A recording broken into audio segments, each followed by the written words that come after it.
Selamat kembali ke rancangan segmen Bersahur Ramadan dengan Common Folks. Ramadan, Ramadan, Ramadan di hati, Ramadan, Ramadan. Pohon usah betul lah. Aku mohon Usah pergilah. Okey je. Okey Jangan lah. pergilah. Jangan pergilah. Jangan lah Ali. Betul. Kena lah. Come on lah. Ya, jadi selamat datang dan selamat kembali kepada yang mereka baru press play dekat episod Spotify ni, part 2 ni. Kita ada another episode sebelum ni lah. Kita dah Yeah. rekod bersama dengan Ustaz Ridwan Manab. Dan juga tak lupa pengasas Tasnim Islamic Muhammad Hidir. Betul tu. So kita nak tanya Ustaz lah mengenai tentang berpuasa dalam bulan Ramadan ni kan. Betul. Dengan kadang-kadang karina-karina yang saya ada pernah dengan pengalaman saya sendirilah. Silakan. Okey. Mengenai orang seseorang individu ni yang telah mendekatkan diri dia dengan Allah, dengan agama Islam dan apabila mereka dah dekat dengan agama, bila kita berkawan tu, dia datang tu, dia dah start jadi negi Ustaz. Contoh ni macam kau tak boleh buat semua salah lah Ustaz. Okey. Semua salah. Jadi pasal dia dah ada tu knowledge sikit, jadi dia telah hentak dalam angle demikian lah. Kira macam apa? Macam riak Not say riak. Maybe dia dah belajar, dia dah tahu benda ni betul. Okay. So tak boleh Li, kau buat ni mana boleh. Betul. Kira semua apa kau buat salah lah. Apa dia buat semua betul lah. Jadi dia akan inject juga dengan kefahaman beliau yang apa telah dia belajar lah. Bagaimana Ustaz? Macam mana Ustaz? Kadang-kadang kita rasa macam, kita tahulah kau baru belajar kan. Kadang-kadang macam annoyed sikit ada, tapi kadang-kadang kita rasa macam okey lah kasih Chan. Tapi kadang-kadang lama-lama benda ni dah irritating. With a S lah. Oh, banyak tu. Pertama, dia ataupun siapa-siapa pun yang kita ceritakan ni adalah orang itu sepatutnya lebih mengetahui situasi itu rather than dia fikir dan aku is the only right guy right now. Okay. Pasal tujuan dakwah tu untuk memastikan dia punya message tu sampai rather than tertolak. Betul. Pasal bila dia first time approach with this kind of like judgmental lah, I can see Jaji lah. jaji gitu kan, itu dah tolak orang daripada menerima message yang perlu disampaikan. Okey. So pertama, orang macam gini kita kena letak dalam store pukul tu. Okey. Betul apa? Tapi nak kena besar sikit lah store dia kan. Dalam stop pukul tu. Depan belakang. I see. Kalau dalam lift tak boleh Tak Ustaz boleh pasal ada kamera. Dulu tak ada. Even Ustaz knows it, man. Yes, man. Come on, man. Come on. Okay, Ustaz. Dia tak boleh. Kalau kita sebagai pendakwah pun, kalaupun kita diberi nikmat ilmu yang banyak macam gini pun, jangan buat sampai ilmu tak diterima. Kalau saya boleh ceritakan, Nabi SAW pun sendiri, Nabi SAW sendiri, dia pernah macam dia membuat kerja-kerja macam kerja dia memang kerja dia menyampaikan dakwah. Itu kerja Nabi SAW. Satu hari dia tengah dakwah dengan orang-orang yang kaya raya, orang yang bangsawan, datang orang tua, datang kat Nabi SAW. Nabi, aku nak tanya soalan pasal Islam ni. Nanti dululah, aku nak buat kerja dengan dia ni dulu. Lepas tu datang kali kedua, nanti dululah. Nanti sampailah Nabi SAW ketika itu hampir merah padam mukanya. Hampir merah padam, macam mengamuk lah kan. Aku tengah sampaikan kat sini, kau nak kacau aku apa, kau tunggu sekejap lagi aku sampaikan kau lah. I see. Okey. Pada pandangan Nabi SAW, kalau aku sampaikan dakwah ni kat orang kaya ni, lebih banyak faedahnya daripada aku sampaikan dakwah kepada orang yang buta ataupun tua ni.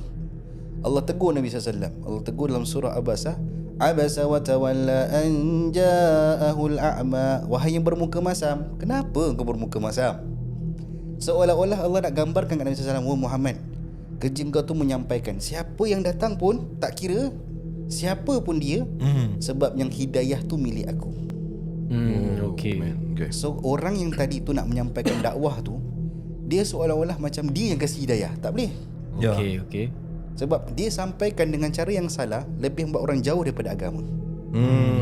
Betul apa Kalau pun nak menyampaikan, misal kata kalau orang tu memang degil ke ataupun apa, cara dia bukan lebih keras, lebih lembut. Betul tak? Betul. Tapi kalau dia buat demikian, pertama sekali dia nak kena refleksi cara dia. Cara dia mungkin something not right out there. Okay, faham. Pasal dia terus. punya idea is to make sure that dia punya message sampai. Itu Sampai. dia. Okay. Tapi tu link up dengan soalan saya tadi kan Ustaz. So contohlah misalnya kalau kita yang baru belajar kan, kita dah ada ilmu sikit, jadi patut ke kita pergi berdakwah ataupun just belajar buat hal sendiri? Macam mana tu Ustaz? Okey, kalau rasanya tanggungjawab berdakwah tu dah ada, makna orang belajar kalau tak menyampaikan rugi. Ya. Tapi menyampaikan pada masa yang sama, menyampaikan agar difahami. Okay. Bukan menyampaikan untuk ditolaki dan dinafiki. Salah dah. Salah dah tu. Dinafiki, betul. Pantun 2 karat tu. Ya. Okay, faham, saya dah faham lah sekarang. Jadi kalau orang tu nak berdakwah pun, misal kata orang tu, pasal pertama Islam, it's not about knowledge itself. Islam lebih kepada adab dia sendiri. Okay. Orang yang berilmu tak ada adab, ilmu tak ada manfaat. Orang yang beradab tapi ada ilmu, yang tak ada ilmu, adab tu orang terima lagi. Tapi yang lebih baik kata Nabi SAW ialah orang tu beradab dan berilmu. Maknanya dia sampaikan dengan cara yang baik, dia make sure yang ilmu dia sampai ke ilmu yang betul, orang terima dengan sebaiknya. Okay. Dia sibuk dengan akhlak je. Tak apalah, aku walaupun tak semayang tapi hati aku baik apa. Tak boleh kira itu. Tak boleh. Kan? Satu lagi Nabi SAW sebut dalam beberapa periwayat, Islam ni satu benda yang tak boleh combine dari segi macam mana. Orang tu tak boleh dia baik dan jahat. Dia kena baik-baik, jahat-jahat. Tapi ustaz, saya kini tak boleh. Dia tak boleh link. Islam tu fitrahnya memang baik. Dia tak boleh kata aku tak semayang tapi hati aku baik. No, that is not right juga. Dia tak boleh kata aku semayang tapi mulut aku je laser. Tak boleh juga. Kalau dia sembahyang, dia baik, tu baru link up, baru dia betul. Kalau orang macam gitu, what kind of advice Ustaz kasih dia macam gitu? Belajar adab. Pergi belajar adab. Pergi belajar adab sebab adab lebih dipandang daripada ilmu yang kau ada. Sebab orang yang berilmu tapi tak ada adab, orang takkan terima ilmu tu. Nabi SAW sendiri pun punyalah, kata Nabi ni SAW, Allahu Akbar, dia punya hebat tu Nabi SAW. Orang teruk macam mana pun Nabi tetap layan dengan baik. Apatah lagi kita yang bukan Nabi pun nak layan orang macam orang tu ahli neraka. Masya Allah. Yalah. Jadi ada perkara yang lain juga Nabi SAW sebut dalam surah yang berbeza. Nabi sebut apa? Sabbihisma rabbikal a'la alladhi khalaqa fasawwa. Surah lain. Apa Nabi sebut? Nabi kata wadduha wal laili idza saja ma wadda'aka rabbuka ma qala walal akhiratu khairul laka minal ula wala sawfa yu'tika rabbuka fatarda alam yajidka yatiman fa'awa wa wajadaka ala rabbika fa'ala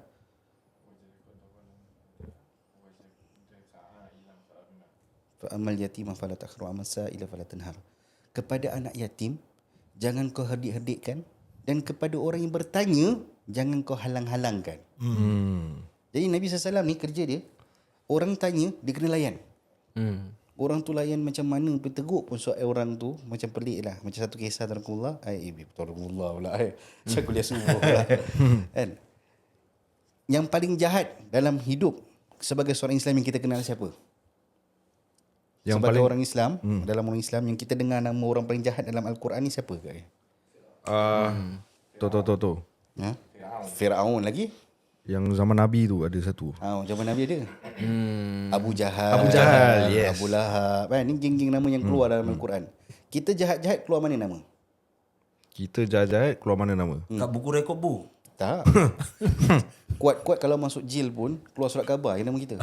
Ni member penjahat dalam Al-Quran Allah cerita. Nabi jumpa orang tu. Adakah Nabi layan dia macam orang yang jauh daripada hidayah Allah? Tak. Nabi tetap dalam harapan Nabi sampaikan dia tu, Nabi mesti harap agar dia dapat hidayah. Cuma apa yang Nabi cuba nak contohkan kat sini, how bad is that people pun, siapa pun dia, kita punya usaha fazakir lasta alaihi bimusatir. Kita memberi peringatan. Memberi peringatan kadang-kadang tak perlu nak tegas. Peringatan tu dalam keadaan subtle macam sekarang di kali puasa please gitu je. Tapi terasa tak? Terasa Pasal yang dah lama tak pernah puasa kan. Jadi tak contoh jangan contoh. Contoh. Okay. Come on. Maksudnya pada masa yang sama kita nak make sure message tu sampai. Itu yang penting Ustaz. Bukan nak kerja macam aku ni ustaz, aku nak kena jaga standard. No, kadang-kadang kita kena tengok keadaan. Ya. Tak ada Situasi. cerita, kalau dengan makcik-makcik cara makcik-makcik, dengan pakcik-pakcik cara pakcik. Kalau pakcik-pakcik dah bertahun-tahun, umur puluhan tahun, masih lipat kedai kopi, kenapa tak puasa? Oh, saya gastrik. Oh, teruk. Yang tu kena pipe kaca ke apa? Pipe kaca pipe ada kaca. Ada li. Rumah orang kaya. Saya sederhana je. Lain. Kan Ustaz penthouse. Oh ya. Lupa pula Ustaz. Betul Kidir ada soalan Kidir Terus dengan Khaider. Okay Ustaz, ni tadi soalan Acap tadi. So tadi dia berbual pasal orang yang nak step pandai lah. Bukan orang nak berdakwah tapi dia overboard lah orang kata. Apa pula Ustaz punya advice kalau orang tu memang hati dia bersih, hati dia nak berdakwah lah, dia berdakwah baik-baik pun orang tak dengar? Tu satu soalan saya. Jadi Ustaznya advice tu dekat orang yang suka berdakwah dengan cara baik tu, apa patut dia lakukan kalau orang tu tak berubah jugalah. Dan second soalan tu, bila Ustaz kata Islam tu dia baik-baik, jahat-jahat, kan? Jadi dia tak boleh yang tak solat tapi baik, hati baik. Jadi dekat situ ni soalan dia sensitif sikit. Adakah Ustaz adakah orang yang tak solat tu semuanya jahat? Terima kasih kepada Tuan Hidir dengan soalannya. Teruskan Ustaz. Kira Hidir pertama dan utama. Tidak ada yang menafikan, tidak ada orang menafikan bahawasanya agama ini satu agama yang bersifat kesempurnaan. Okey. Walaupun orang itu menyampaikan dakwahnya, walaupun tidak diterima, pasal Nabi pun ada juga orang tak terima. Normal lah tu. Biasalah tu. Sebab kerjanya kita bukan memberi hidayah, kerja kita menyampaikan, kan? Jadi pada orang itu yang dah sampaikan dakwah tapi tak sampai-sampai juga orang tak terima, itu masalah hati dah. Masalah hati dia. So basically kerja dia tu menyampaikan. Tabligh, Nabi SAW sifatnya tabligh, menyampaikan. So dia terima tak terima tu hak dia, tapi kita bekerja menyampaikan mana yang hak, mana yang salah. Itu je. Dia dapat ikut, dia ikut, alhamdulillah. Dia tak ikut, tak apa. Dan pada masa yang sama, kalau kita nak, Nabi SAW, barakallahu, ibu ibu sekalian, aku yang suruh. Nabi SAW ni hebatnya dia, ya Allah, dia tu punyalah kesian kat kita tu. Satu ketika Aisyah radhiyallahu anha, dia bangun daripada tidurnya, dia cari Nabi SAW, tak ada kat katil. Dia raba-raba, tak ada. Mana Nabi SAW? Dia cari, dia jalan. Nabi tengah solat kat masjid. Lepas Nabi salam, agak lama tu dah solat, dia tunggu Nabi sampai salam. Dia tanya Nabi, kau dah tak ada masa ke? Tak ada ke masa untuk engkau berehat? Melainkan hanya masa engkau dengan Allah je. Berehatlah, masa untuk kau rehat pun perlu juga. Dia kata dengan Aisyah, wahai Aisyah, kalaulah aku ni tak sembahyang, aku tak solat, macam mana keadaan umatku? Wow. Kalaulah aku. Tapi Aisyah katakan, kau kan maksum, kau tak ada dosa. Memang aku tak ada dosa, tapi aku nak buat ibadah ni agar hamba-hamba umatku tahu yang aku ni betul care about them. So Nabi sacrifice himself for the good of his people. Dan kenapa mesti kita buat benda seolah-olah macam kita nak buat untuk kita keperluan kepentingan saja? Okay. Pasal all the way Islam is about sacrificing. Korbankan untuk kebaikan orang, korbankan diri untuk manfaatkan orang. Tak ada mungkin macam kita buat ibadah tu macam kita sorang-sorang. Even kalau kita buat ibadah pasal kita nak syurga sorang-sorang pun, disuruh kita ajak sama-sama pergi sama syurga. Itu soalan pertama. Soalan kedua ialah pasal, tadi apa soalannya? Pasal adakah orang tak solat tu Semua jahat. Okey. Adakah orang tak solat semua jahat? Pertama, yang menghukumkan jahat ataupun tidak ialah Allah SWT. Yang kedua, orang yang jaga ibadah, orang tahu akan kehadirannya Allah SWT dalam setiap detik dan masa dalam dirinya. Nah, orang yang baik itu kan datang pada hati yang baik. Hati yang baik ialah datang pada macam mana dia mendidik dirinya, jiwanya. Kenapa orang tu tak salat? So, saya tak nampak kepentingan ibadah Tuhan dalam dirinya. Pasal it's not about just hubungan kita sama manusia, tapi hubungan kita dengan Allah. Hablum minallah wa hablum minan nas. Hubungan dengan Allah SWT, hubungan dengan semua manusia. Kalau dengan manusia kita baik tapi dengan Allah kita tak baik, kan macam kurang sikit. Tapi dengan Allah kita baik tapi dengan manusia tak baik, pun kurang juga. Kurang. Ya. Okey, faham. Pasal dia hablum minallah wa hablum minan nas. Menjaga hubungan dengan Allah SWT dengan hubungan dengan manusia. Dia punya info dia nak senang faham macam gini. Information datang pada Allah SWT. Cara nak dakwah, cara nak menyampaikan macam mana, Allah yang akan berikan petunjuk pada kita. Kita pergi training ground siapa? Itu orang-orang yang dekat keliling kita. Okey. Kita tak boleh just go there. Tak apa, kau jangan sembahyang pun tak apa, tapi baik hati. Macam aku macam itu. Kan tak kena. Okey. Ya. Faham. Bukan kata semua orang solat tu salah, tapi mungkin orang yang tak solat tu mungkin dia tak tahu nak solat. Mungkin bagi dia tu solat tu masih lagi dalam practice ground dia dengan nak perbaiki diri. Mana ada manusia sempurna, semua tengah memperbetulkan diri. Semua hari-hari kita macam itu. Yes. Hari-hari kita macam itu. Hari-hari kita cuba nak buat yang terbaik, yang terbaik. Tak ada mungkin orang tu kata tak apalah aku tak sembahyang je, hati aku baik je. Kalau ada orang macam itu, when something is not right kat situ, dia kena tengok balik. Pasal dia semua beribarat daripada hati yang baik. Okay. Macam orang tu solat, dia puasa, dia sedekah, dia zakat, tapi mulut dia Laser. Macam mana tu? Scotch tape. Betul-betul. Scotch tape. Maksudnya kan apa yang keluar daripada kita tu apa yang dalam hati kita. Okay. Kalau hati kita busuk, keluarnya busuk. Jadi cara dia, hati Allah SWT. Kita pay execution tu, kita pay training ground tu dengan manusia. Jadi orang tu baik ke solat ke, selagi mana dia cuba perbaiki, fadal, tak ada masalah. Ya. Tapi jangan dia cakap tak apa, aku tak solat pun tapi aku baik. Tu masalah. Aku tak solat pun aku baik. Wow. Deep statement tu Okay. Itu je lah setakat tu. Mungkin membantu je jawapan tu Okay, Alhamdulillah bantu. Okay. Ada soalan? Taklah, cuba nak tanya je lah Ustaz. Kalau sekiranya Tadi ada soalan kan sama tu. Maafkan saya ya. Sekiranya kalau saya tengah sakit, kena gatal-gatal ke apa, tiba-tiba saya jumpa doktor, habis tu kena inject pula, kan? Macam mana kita punya puasa tu Ustaz? Betul, soalan yang baik daripada Tuan Ali tu. Soalan klise lah kira orang kata tu. Satu jumpa doktor, inject tu inject yang betul ke yang tak betul? Tajam, sakit.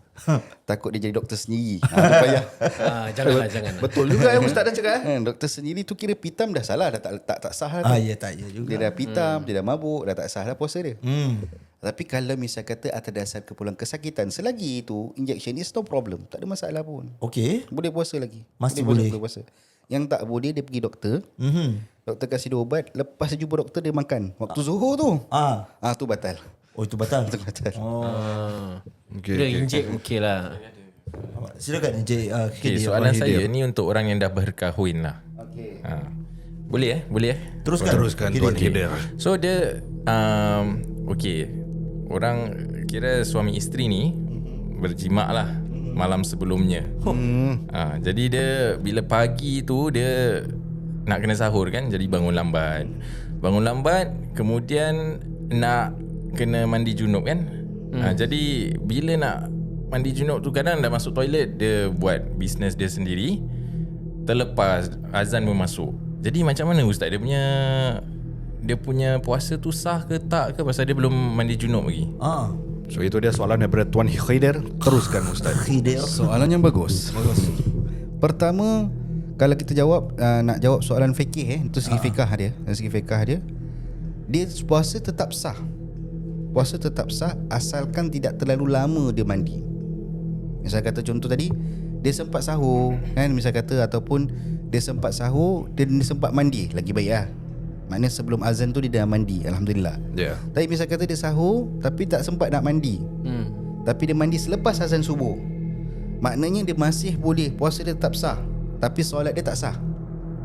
Kalau dia belum mandi, kalau dia belum mandi, solat dia tak sah, puasa dia sah. Jadi kalau kata puasa sah tak sah, orang tu belum sempat mandi, sah lagi, masih sah, asalkan dia berniat puasa malam tu. Misal kata dia berniat puasa, dia dah niat puasa, okey, dia boleh teruskan. Dan jangan pula selagi dia belum mandi, maknanya solat tak sah lah, tapi puasa dia tetap sah. Pasal solat puasa tak ada dalam bukan segi keperluan dalam keadaan berhadas bersih.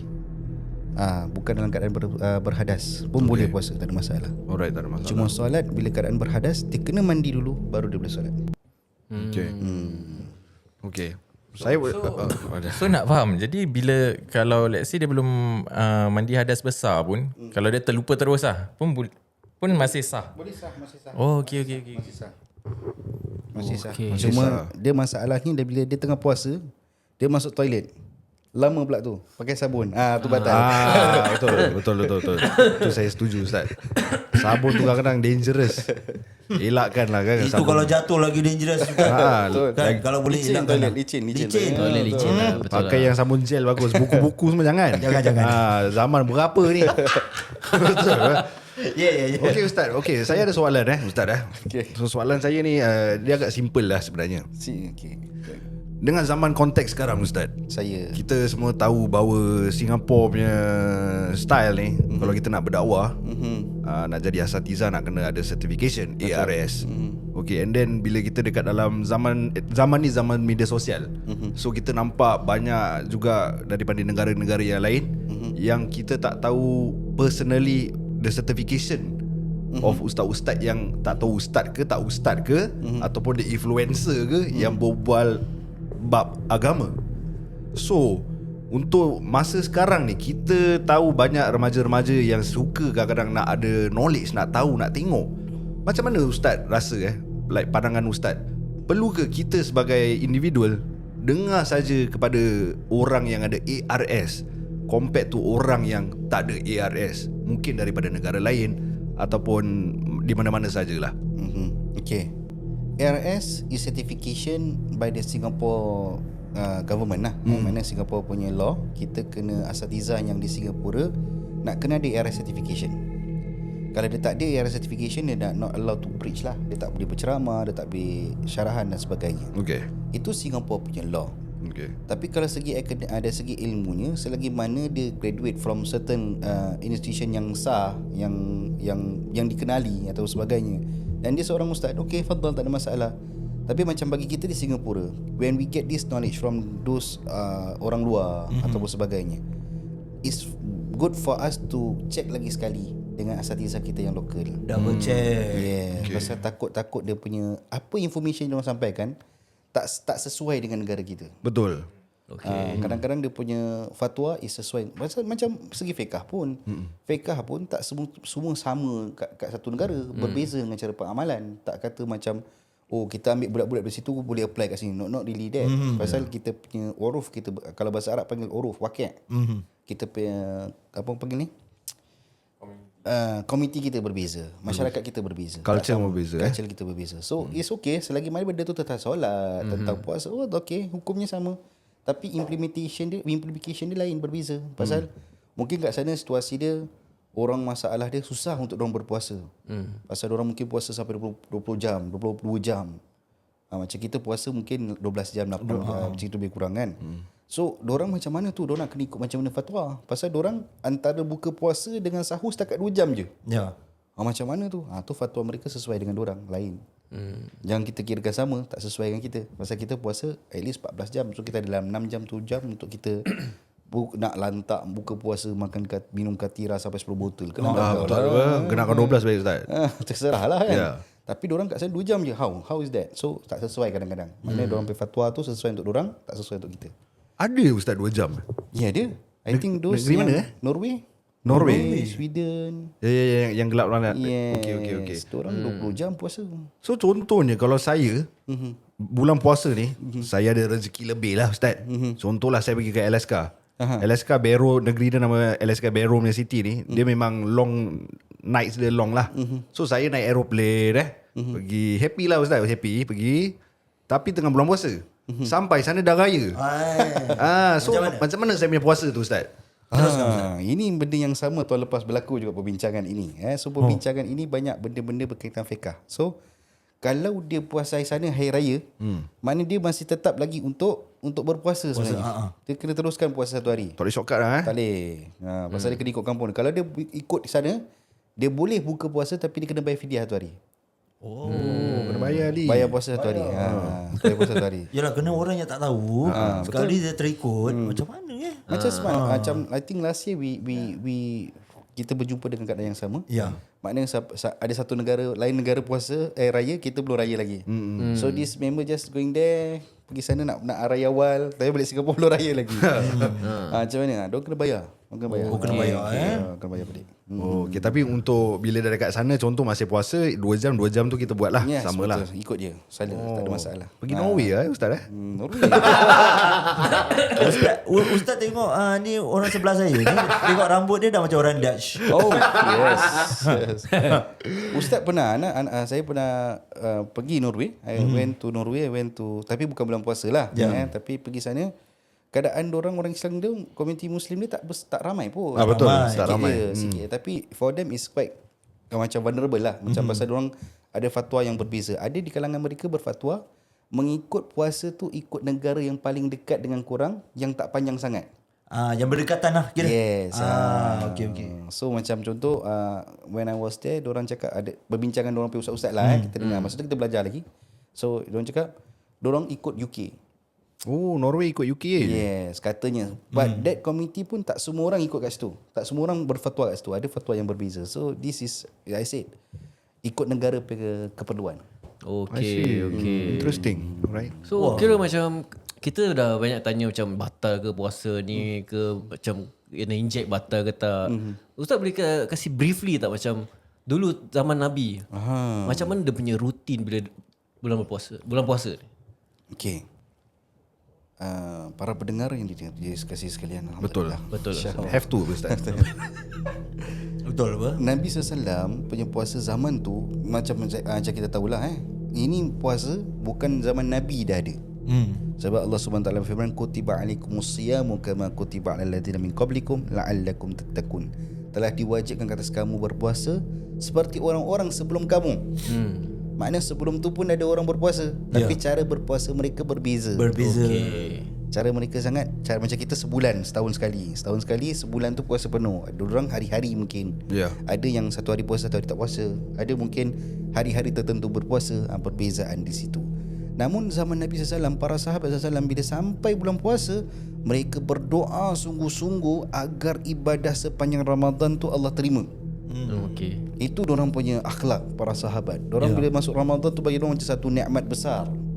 Macam kita masuk Ramadan macam alah Ramadan lagi, kan tahun lepas puasa lagi. So this thinking yang para sahabat punya pemikiran tu hebat. Bagi mereka tu jiwa ibadah mereka. Jadi nak katakan pasal zaman tu puasa, Nabi SAW pun ada juga syariat puasa. Masa tu pun dah ada orang berpuasa, tapi puasa mereka tu jain, roh dia lain. Kita punya roh lain. Kita punya puasa air katira mana sedap. Roti john mana sedap. Malaysia Burger Ramli nak cari apa banyak kan, that kind of thing. So it's not about that celebration of feast. Bukan, Ramadan bukan celebration of feast. Okay. Ramadan is celebration of ibadah itself. So para sahabat tu bila masuk Ramadan, diorang dah siap-siap. Diorang dah jaga diri diorang dah jaga diorang punya sembahyang dan sebagainya. Even sampai tahap Nabi, masa zaman Nabi, salat tarawih belum jadi sunat muakkad. Solat tarawih masih sunat lagi. Cuma Nabi sarankan kepada mereka yang Ramadan untuk menghidupkan malam Ramadan dengan ibadah. Cuma tak ada ibadah fokus. Memang ada tarawih, Nabi solat tarawih 8 rakaat. Lepas tu Nabi sambung kat rumah. This is where the hadis came in lah. Macam kita kata, kenapa 8, kenapa 20? Kan Nabi solat 8. Ini semua benda-benda yang tak perlu bincang sebenarnya. Tak perlu bincang, tapi there is a explanation behind that. Masa kata, jadi Nabi 8 tu kenapa? Pasal Nabi buat 8 dulu kat masjid, dan lama kelamaan sahabat ikut. Bila Nabi nampak ramai sahabat ikut, Nabi stop, Nabi sembahyang kat rumah je. Pasal Nabi pemikiran, aku tak nak membebankan umatku. I see. Okay. Jadi zaman bila yang jadi tarawih ni berjemaah ramai-ramai sampai 20 rakaat, 8 rakaat ni semua masa bila? Bila? Masa Sayyidina Umar Khattab radhiyallahu anhu. Sayyidina Umar. Zaman Khalifah Umar lah, Sayyidina Umar mewajibkan atau menjadikan sunat muakkad, solat tarawih kena berjemaah. Asalnya tidak, ikut kau nak buat tak nak buat sudah. Tapi zaman Khalifah baru buat. Jadi Sayyidina Umar ni hidupkan balik. Kenapa? Pasal Abu Bakar per time, sahabat-sahabat memang ada yang buat, cuma tak nampak synchronization dia. Tak nampak jemaah dia. Jadi Sayyidina Umar dia tetapkan sembahyang jemaah. Main jemaah ramai-ramai sampai khatam, tu cara Nabi Sayyidina Umar lah.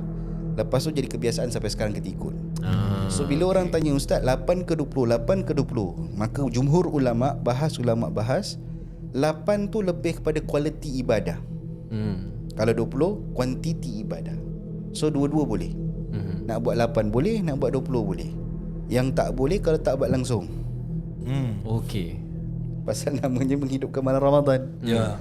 Jadi kalau tarawih tu hanya pada Ramadan, maka itulah yang paling aula kita hidupkan dengan solat sunat dia. Penat memang penat, tapi Okey. that is the thing lah. Silakan. Hidir ada soalan. Kita ada soalan daripada Tuan Hidil lagi. Teruskan Hidil. Terus angkat tangan. Siap angkat tangan macam sekolah, macam dalam kelas Okay, Ustaz, ni saya nak tahu.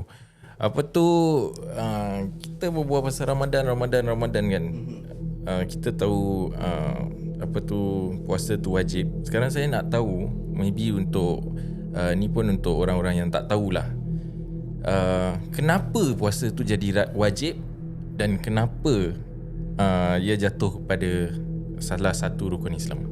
It's a very good question from our brother Hidil. Soalan dia soalan orang belajar agama. Betul. Dia level UK Ustaz. Pertama, kenapa dia wajib? Sebab dia rukun Islam. Okay. Dan kenapa dia rukun Islam? Pasal antara rukun Islam yang 5 ni, puasa salah satu rukunnya, yang mengatakan Islamnya kita sebab kita puasa Ramadan. Pasal Nabi sebut buniyal Islamu ala khamsin. Terbinanya Islam itu atas 5 perkara ni. Antaranya lah syahadah, salat, zakat, puasa dan haji. Ini biasalah. Jadi puasa ni wajibnya kenapa? Sebab pertama, perintah Tuhan. Allah wajibkan puasa. Lepas tu Allah kata kutiba alaikumus siyamu kama kutiba alal ladzina min qablikum la'allakum tattaqun. Dan banyak hadis riwayat pun mengatakan puasa tu untuk Allah evaluate. Allah nak evaluate kita punya puasa. Ini bukan manusia boleh evaluate. Tak ada orang boleh evaluate. Ni kira puasa antara kita dengan Allah SWT. So macam mana nilai puasa tu is based macam mana Allah lihat kita. Mana Allah tengok kita, dia ni puasa okey tahan tapi tidur je melambat, lainlah cerita dia. Ataupun ini puasa bagus tapi itulah bila makan dia makan besar-besar, makan kuat-kuat, tu Allah nilai kan. Makan kuat-kuat pun dinilai kan. Pasal tujuan puasa ialah untuk mengawal nafsu. Okey. Okey. Bukan membiakkan nafsu. So maknanya saya tak boleh feast lah buka. Bukan sekadar yang perlu. Pasal tujuan puasa, macam tadilah soalan dia kan, tujuan puasa ni apa sebenarnya? Tujuan puasa tu nak ajar kita mengawal diri kita. Okey, faham. Pasal musuh paling besar dalam kehidupan kita ialah nafsu kita. Bukan kawan kita. Okey, faham. Tadi kawan kita jumpa kita walaupun tak puasa pun, dia punya hal lah. Betul Dia punya pasal lah. Dia nak puasa ke tak nak puasa, dia punya hal. Tapi yang kita ni tengah evaluate dengan Allah. Kita nak minum kopi dengan dia ataupun kita relax dulu. Asal dia punya challenges is nafsu kita. Nafsu. Okey. Faham. Tu satu. Kedua, selain daripada dia mengajar kita mengawal nafsu, dia mendidik kita menjadi hamba Allah yang betul. Pasal apa? Kalau bulan-bulan lain, kita kan sibuk dengan makan. Betul. Kan pagi lain, pukul 10 pagi lain, pukul 11 lain, pukul 12 lain, pukul 1 lunch, pukul 2 minum kopi lagi, pukul 3 minum teh tarik. Tea break lah kira. Semua makan aja. Dan sibuk dengan makan. Tapi bila Ramadan, Allah cabut nikmat makan tu sekejap. Sebab Allah nak suruh kita fokus dengan ibadah.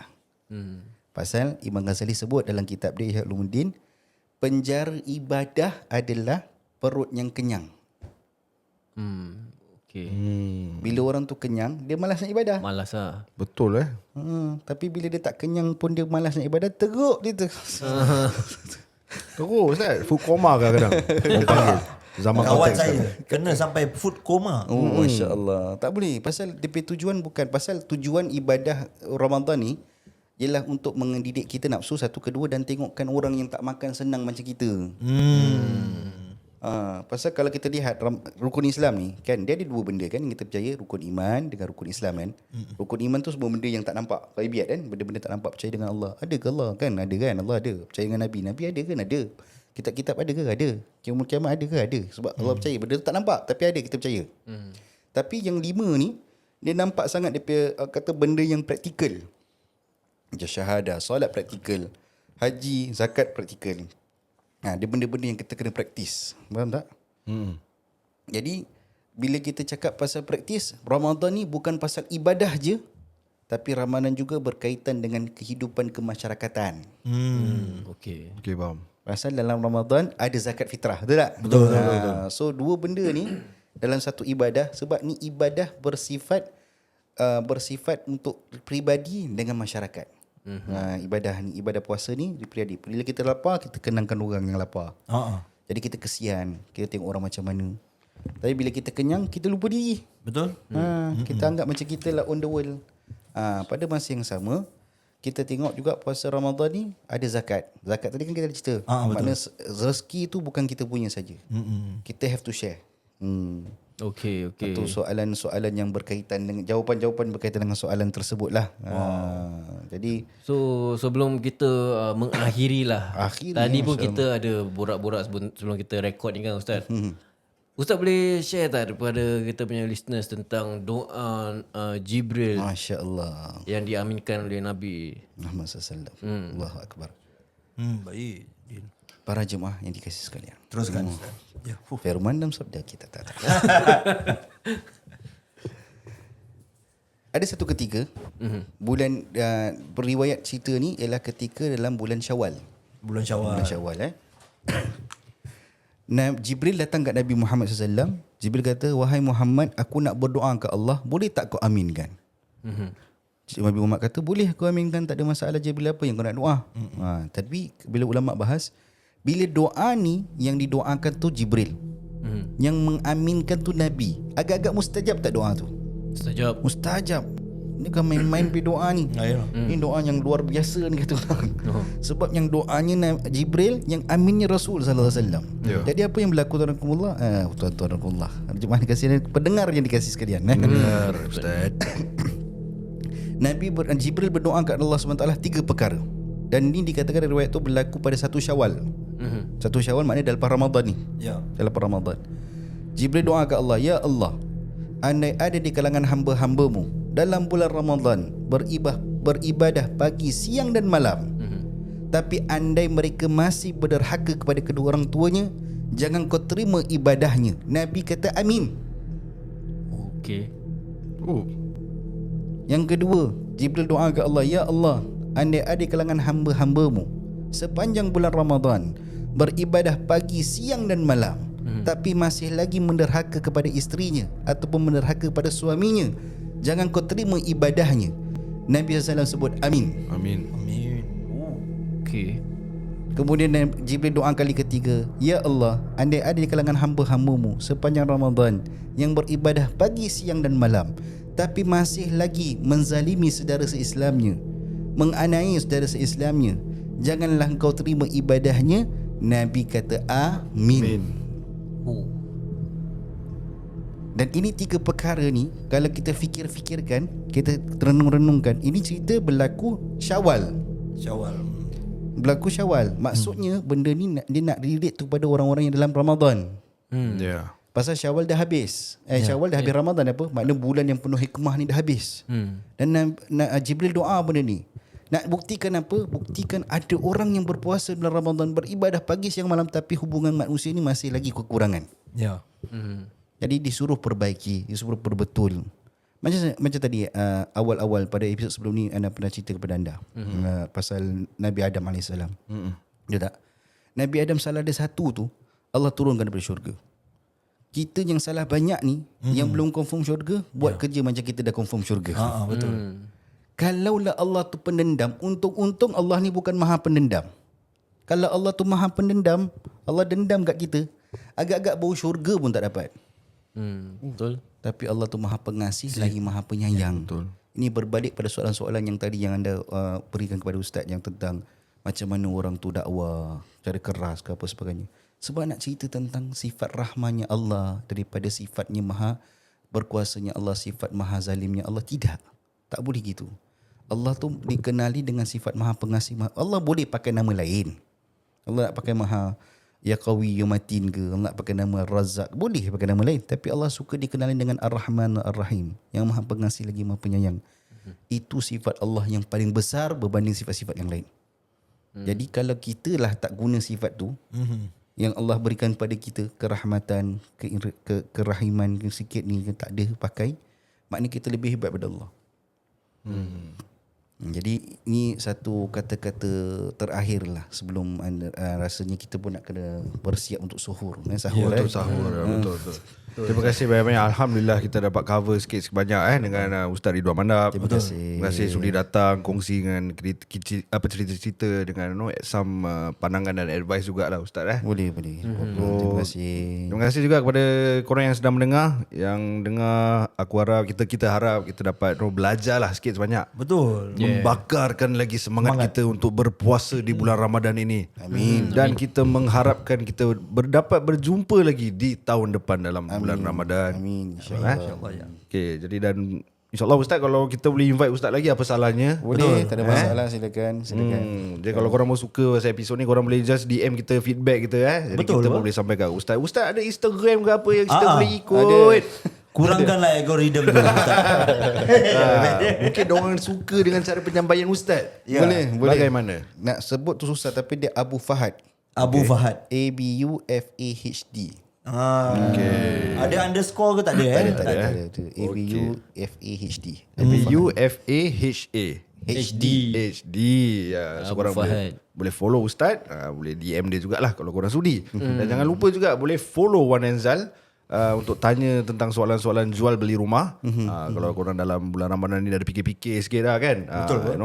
Boleh juga. Yeah, so korang boleh follow orang kat Instagram ataupun di TikTok The One Enzal, atau boleh call atau WhatsApp di 9196 0066 9196 0066. Sekiranya kalau anda nak membeli ataupun nak menjual rumah, bolehlah hubungi ataupun WhatsApp Wan Enzal sekarang juga. Tapi sebelum akhiri, kita 1, 2, 3, 4, 5 ada campur Hanafi sekali kat dalam ni. Sekiranya kalau kami terkasar bahasa, harap dimaafkan dari hujung rambut ke hujung kaki. InsyaAllah kita akan jumpa lagi di episod yang akan datang. Itu saja daripada kami. Rendil Lariki. Goodbye. Bye.